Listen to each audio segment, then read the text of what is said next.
વૈષ્ણવો જેને અધિકાર લીલા કહેવાય છે. અહીંથી દરેક સ્કંદના નામ આપ્યા છે. પ્રથમ સ્કંદે અધિકાર છે. ભાગવતનો દ્વિતીય સ્કંદ એ જ્ઞાન લીલા છે. ભાગવતનો તૃતીય સ્કંદ એ સર્ગ લીલા છે, જેમાં બ્રહ્માએ સૃષ્ટિની રચના કરી છે. ભાગવતનો ચોથો સ્કંદ વિસર્ગ લીલા છે, જેમાં મનુ મહારાજે વંશનો વિસ્તાર કર્યો છે. ભાગવતનો પંચમ સ્કંદ સ્થિતિ લીલા છે, જેમાં ભગવત ચરણને સમર્પિત થયેલા પરમહંસની કથા છે. ભાગવતનો છઠ્ઠો સ્કંદ પૃષ્ટિ લીલા છે કે ભાઈ અજાણતાથી પણ ભગવત સ્મરણ થાય છે, જીવનું પણ ભગવાન કલ્યાણ કરે છે. ભાગવતનો સાતમો સ્કંદ એ વાસના લીલા છે. ભાગવતનો અષ્ટમ સ્કંદ વાસના મોક્ષ લીલા છે. ભાગવતનો નવમો સ્કંદ મન્વંતર લીલા છે. ભાગવતનો દસમ સ્કંદ નિરોધ લીલા છે.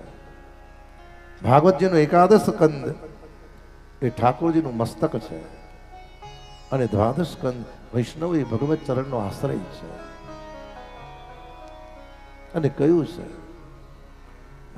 અધિકાર લીલા છે.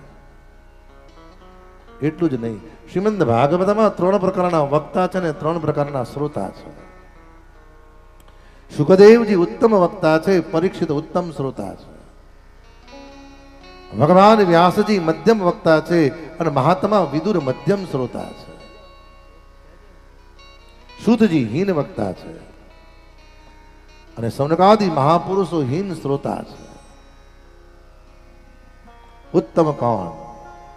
સુખદેવજી ઉત્તમ છે. જ્ઞાન છે, વૈરાગ્ય છે, ભક્તિ છે, પણ જેને દેહનું ભાન નથી આનું નામ સુખદેવજી છે. દેહભાન ભૂલાતું નથી ત્યાં સુધી ભગવદ ભાવ હૃદયમાં પ્રગટ થતો નથી. હું સ્ત્રી નથી, હું પુરુષ નથી. માટે આજે પણ તમે જુઓ કે હવેલીમાં જ્યારે જ્યારે મનોરથ હોય અને વલ્લભગુરુના આચાર્યો મનોરથની જ્યારે આરતી ઉતારે ત્યારે બંને હાથે સોનાના કડા પહેરે છે. એ સોનાના કડા ધારણ કરવાનો ભાવ એ છે, હું સ્ત્રી નથી, હું પુરુષ નથી, હું તો ઠાકોરજીની ગોપી છું. કાં તો યશોદા જેવો ભાવ હૃદયમાં રાખે છે.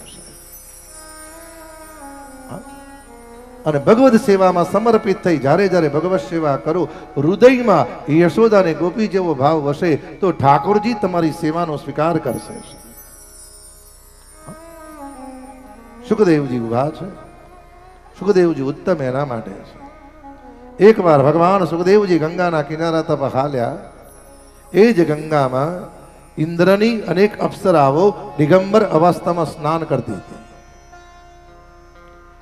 દૂરથી અપ્સરાઓએ સુખદેવજીને જોયા, પણ સુખદેવજીમાં બધી જ અપ્સરાઓ એટલી બધી લીન થઈ કે વસ્ત્ર પહેરવાનું ભાન રહ્યું નહીં. કારણ દેહભાન બોલેલા મહાપુરુષ જ તમને ભગવત ચરણની પ્રાપ્તિ કરાવી શકે છે. ઘણા એવા મહાપુરુષો છે. ગોકુળમાં એક ચીનુ બાબા કરીને હતા અને ચીનુ બાબા ઠાકોરજીની સેવા એટલી બધી વ્યવસ્થિત કરે. એટલું જ નહીં, સવારે સખી ભાવ ગોપી ભાવને યશોદા ભાવથી અપરસમાં પ્રભુના માટે શ્રી યમુનામાં જળનો કળશ ભરવા જાય છે.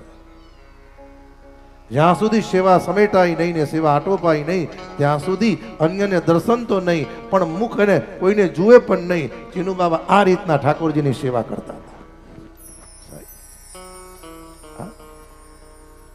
અને કયું છે, જ્યાં સુધી સ્ત્રીપણું પુરુષપણું ભૂલાતું નથી ત્યાં સુધી ભગવદપણું અંદરથી પ્રગટ થતું નથી.